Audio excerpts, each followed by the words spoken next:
Mesdames, Messieurs, chers amis, merci. Je ne veux pas être trop long. J'aurais aimé qu'on puisse terminer sur une truite saumonée et un beau cadrin. Bravo, cher Philippe, c'est toujours agréable de vous entendre, pas uniquement sur les ondes, de vous voir en vrai. Je salue Jean-Robert Pitt aussi, qui est ici. Je remercie les amis, Jacques Dupont, bien sûr, les amis Dupoint qui ont organisé ces 24 heures. C'est finalement les 24 heures, on peut dire, de la fête du vin qui habille la France, comme tout le monde le sait. Je faisais un léger reproche, bien amical, tout à l'heure à Jacques. J'ai appris que la première édition s'était déroulée à Bordeaux, mais bon, j'insisterai pas. Il me dit qu'ils avaient été plus réactifs que nous, ce qui me surprend énormément. Mais bon, j'en accepte l'explication. Et en tout état de cause, je suis excusé puisque je sais que la 3e édition se déroulera à Reims. Donc si on fait les choses dans l'ordre, puisque vous savez ça par cœur, finalement on suit ce qui sera demain le chemin des validations par l'UNESCO de territoires exceptionnels. Bordeaux a eu bien sûr la labellisation de l'UNESCO. Je sais que Aubert de Vilaine a dû vous quitter, il s'en excuse, m'a-t-il dit. Mais après Bordeaux, patrimoine mondial de l'UNESCO, eh bien, les climats de Bourgogne, normalement au mois de juin, devraient entrer eux aussi au patrimoine comme un bien culturel. Parce que ce n'est pas la peine ici, avec tout ce que vous avez dit, que je précise que le vin, bien sûr, ce n'est pas de l'alcool, vous avez dû le répéter, je suppose, on boit de la culture et de l'eau.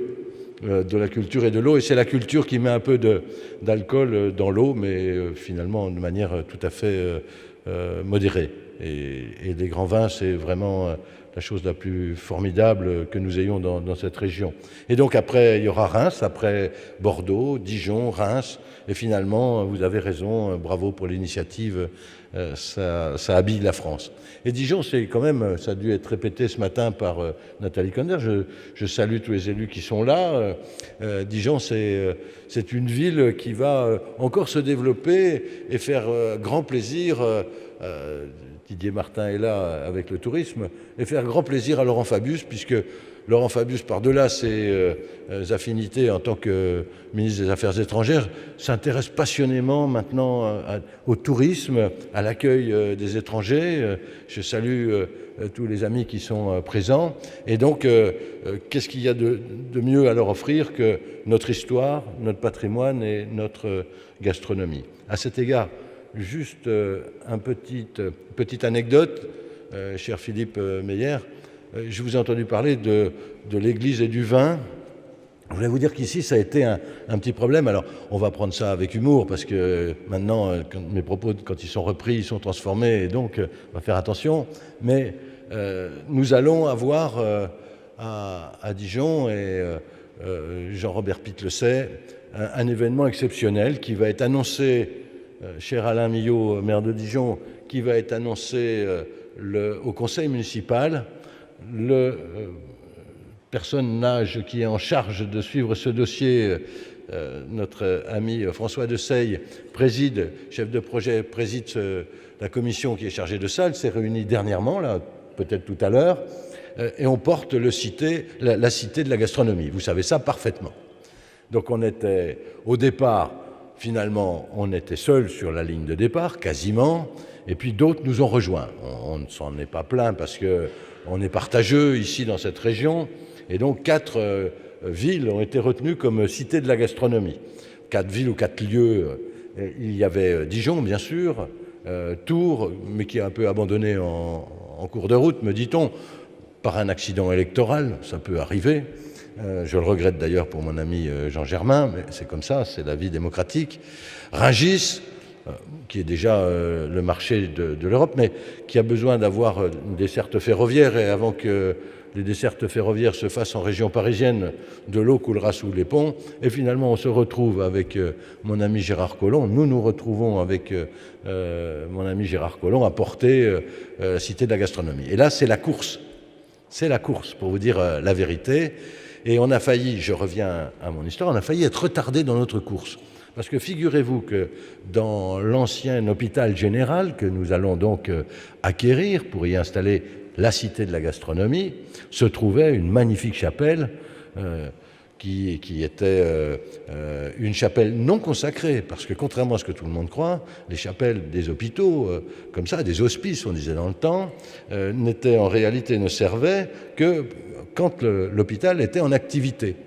Mais j'avais dit, avec mon mauvais humour et ma plaisanterie, j'avais dit ça va faire plaisir à l'évêque ou à l'archevêque, ça va lui faire plaisir parce que on va transformer cette chapelle en une vinothèque. Et finalement, qu'est-ce qu'on y a fait tout le temps? On y a bu du vin de messe.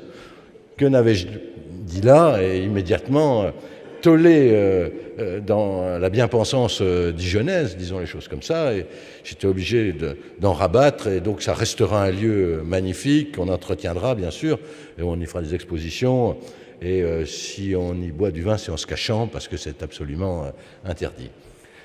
Le lauréat du concours sera présenté au prochain conseil municipal, mais je voulais vous dire que nous sommes prêts, le projet a trouvé preneur, il est construit, nous voulons être les premiers à avoir labellisé, porté, monté, réussi notre cité de la gastronomie. Et nous allons y arriver grâce à l'implication des élus. Cher Alain, tu le sais, tu suis cela et tu as raison.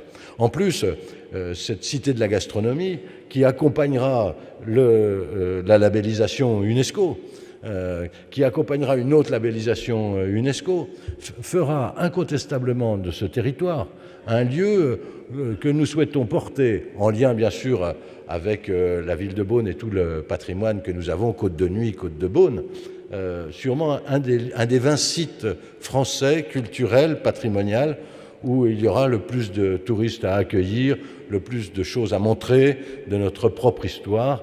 Et nous voulons avoir, pour faire plaisir à Laurent Fabius, au moins 1 million de visiteurs rapidement. Et bien sûr, nous les accueillerons. Nous ne mettrons pas trop de placards, contrairement à ce qu'il veut, mais nous le ferons. Et puis, il y a d'autres nouvelles, parce qu'on travaille ici, cher Monsieur Dupont, nous travaillons autour du Pinot. Travailler autour du Pinot, c'est quand même essentiel. C'est pour ça que je vous en voulais un peu pour Bordeaux, mais enfin bon, passons. Nous aurons donc nous avons un nouveau festival, un Neuno-festival, qui marche bien d'ailleurs, de musique. Pour la première édition, il y a eu 10 000 spectateurs. Ça change des boissons habituelles pour ce genre de festival. Je ne sais pas la musique qui est proposée, mais on verra. Et puis, nous allons lancer un nouvel événement qui va associer le vin et la culture, parce que ça ne peut que fonctionner ensemble, qui sera la fête du Pinot. Est-ce que nous avons la capacité ou la volonté, je regarde Thierry Cans, de faire comme dans l'Oregon, Festival mondial du Pinot? Je ne sais pas. Commençons modestement, nous allons progresser et devenir sûrement immédiatement un des lieux les plus reconnus. Voilà, je voulais vous dire que Dijon, c'est son histoire, ça a été très bien rappelé ce matin. Son histoire, son évolution, elle se passe avec le vin, avec son patrimoine, avec sa culture. Et pour le montrer, l'agglomération dijonnaise a voulu montrer là où d'autres détruisent la nature ou l'aménagent ou l'apprivoisent. Nous avons voulu acquérir des terres pour en faire des domaines d'expérimentation de la culture, et c'est ainsi que nous avons acquis une dizaine d'hectares, je ne sais plus exactement, une dizaine d'hectares sur un plateau au-dessus, minimum, au-dessus de Dijon, le plateau de la Cras, et qui était promis à l'urbanisation, et au contraire, nous allons y planter, et nous avons pris un viticulteur, des vignes avec du chardonnay et du pinot, et nous allons en faire un conservatoire du chardonnay et du pinot noir, ce qui est quand même exceptionnel, et j'aurai plaisir à vous y inviter, ça vous fera revenir de toute façon, et peut-être rester ici encore l'année prochaine. Voilà, je ne sais jamais, hein, donc je tente cela. En tous les cas, merci à vous pour cette belle édition, pour tout ce que vous faites pour promouvoir, comme nous d'ailleurs, le vin qui est constitutif du patrimoine culturel national. Nous avons essayé de porter plus loin encore cela avec mon ami François Patriat, puisque nous avions même déposé une proposition de loi.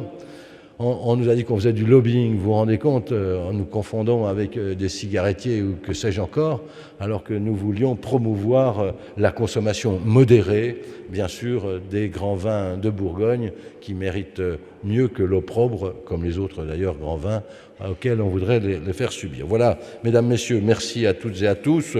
Je n'ai pas du tout suivi mon discours, ça n'a aucune importance. Le principal, c'est que vous soyez heureux de ce qui s'est passé. Que les journalistes aient bien noté que lors du prochain conseil municipal, on annoncera quel est celui qui va porter, bien sûr, la Cité de la gastronomie. Il le sait, tu le sais. Il le sait, mais il n'a pas le droit de le dire parce que le maire a dit on attend le prochain conseil municipal. Donc, sachez simplement que tout ça est maîtrisé, que c'est sur la bonne voie. Et grâce à vous, la Bourgogne, Dijon, ces côtes de nuit, côtes de Beaune, son patrimoine vont continuer à rayonner. Merci encore au point, merci à tout ce que vous avez fait. Merci à tous ceux qui sont venus pour animer cette journée dans l'espoir, je le pense, de boire à la fin un bon verre de vin. Et faites-le, ça vaut le coup. Merci.